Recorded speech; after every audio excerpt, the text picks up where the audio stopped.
अश्वमेध यज्ञ करने के बाद ऋष्यशृंग महाराज ने महाराज दशरथ से कहा कि अब मैं आपको पुत्र प्राप्ति का आशीर्वाद देता हूँ।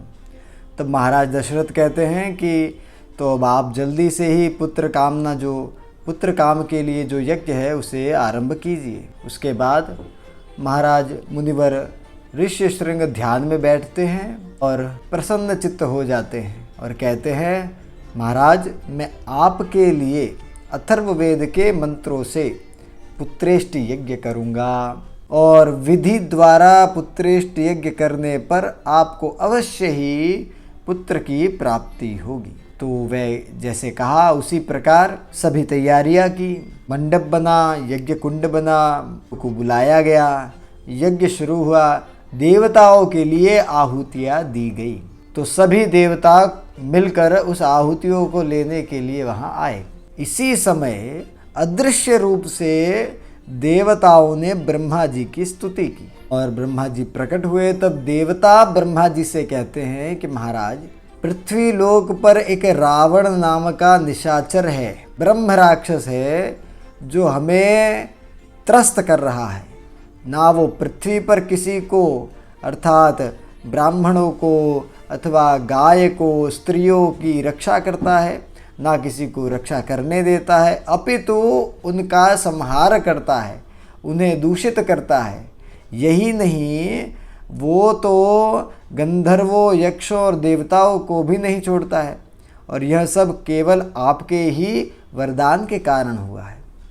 तो महाराज जब पूर्व काल में आपने इन्हें वरदान दिया था तब हमने तो आपके वरदान के कारण ही इसे कुछ नहीं कहा, लेकिन अब इसका प्रकोप बड़ा भारी हो चुका है और हमसे असहनीय हो चुका है। अब हम सहन नहीं कर पा रहे हैं महाराज, तो आप कृपया इसका कोई उपाय ढूंढिए। अब देखिए इस चीज़ को, ये भगवान राम के जन्म से पूर्व के काल की बात कर रहे हैं वाल्मीकि जी। तो जब ऐसा कहा तो ब्रह्मा जी ने कहा कि ठीक है, मैं आपके कल्याण के लिए ऐसा कुछ करूँगा। तब देवता कहते हैं कि महाराज ब्रह्मा जी आपने तो उन्हें आशीर्वाद दे दिया है कि ना आप यक्ष से मरोगे, ना ही देवताओं से मरोगे, ना गंधर्वों से मरोगे, ना किसी प्राणी से मरोगे, प्राणी अर्थात किसी जानवर से मरोगे। तो ऐसा आपने आशीर्वाद दे दिया तो कैसे होगा, और मनुष्यों को तो वो दुर्बल समझता है, तो कैसे होगा। तो सब भगवान नारायण की स्तुति करते हैं और उसी समय भगवान नारायण वहाँ पहुँचते हैं। भगवान नारायण आते हैं तो भगवान नारायण की सब स्तुति करके कहते हैं, भगवान अब आपको हमारी रक्षा के लिए पृथ्वी पर जन्म लेना होगा। हमें इस रावण नाम के राक्षस ने बहुत परेशान किया हुआ है, अब आप कुछ ना कुछ कीजिए। तो भगवान कहते हैं ठीक है, तो मैं तुम्हारे लिए, तुम्हारी रक्षा के लिए, ब्राह्मणों की रक्षा के लिए, परित्राणाय साधूनां विनाशाय च दुष्कृतां धर्म संस्थापनार्थाय संभवामि युगे युगे की तरह मैं इस बार भी जमीन पर, पृथ्वी पर जन्म लूँगा। तो जन्म लेने से पूर्व मैं कैसे, कहाँ, किसके यहाँ जन्म लूँगा उसका निश्चय करते हैं। तो वह कहते हैं मैं अयोध्यापुरी में जन्म लूँगा।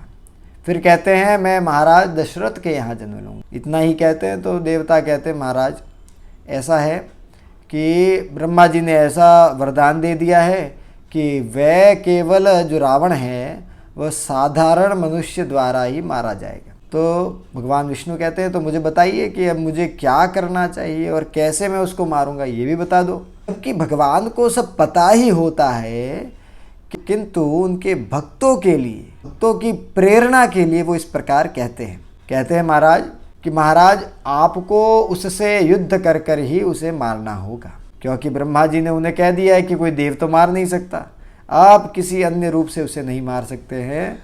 यद्यपि मार सकते हैं किंतु ब्रह्मा जी के वचनों के रक्षण के लिए आप केवल और केवल मनुष्य रूप में उसका संहार कर सकते हैं। तो भगवान उन्हें आशीर्वाद देते हैं और इधर यज्ञ पूर्ण होता है और पूर्ण होते हुए उससे एक लाल रंग में रचा हुआ या पूरा लाल रंग के शरीर वाला व्यक्ति या पुरुष उस यज्ञ में से निकलते हैं। उनके बड़ी बड़ी दाढ़ी होती है, चिकने बाल होते हैं और बड़ा तेजस्वी शरीर होता है, बड़ी बड़ी आंखें होते हैं, हाथ में वह एक परात लिए होते हैं। परात अर्थात थाली ले सकते हैं, सोने की थाली, उस पर चांदी का ढक्कन लिए हुए हैं और उनका वर्ण एकदम श्याम है, आंखें एकदम लाल है और वस्त्र लाल पहने हुए।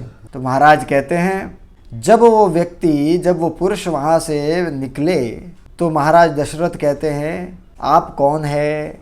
तो वह बताते हैं मैं यज्ञ से उत्पन्न हुआ हूँ, मुझे प्रजापति ही मान लो, तो मैं प्रजापति के तुल्य हूँ। तो वह कहते हैं प्रणाम है आपको, और आप मुझे क्या सेवा है वो बताइए, आपकी क्या सेवा करूँ? तो क्या आपकी सेवा तो ठीक है, सबसे पहले आप इस परात को रखिए। यह परात देवताओं का आशीर्वाद है, देवताओं द्वारा बनाई हुई खीर है इसमें, इसे आप ग्रहण कीजिए, अपनी पत्नियों को दीजिए ताकि वह इससे अनेकों पुत्रों को प्राप्त कर सके।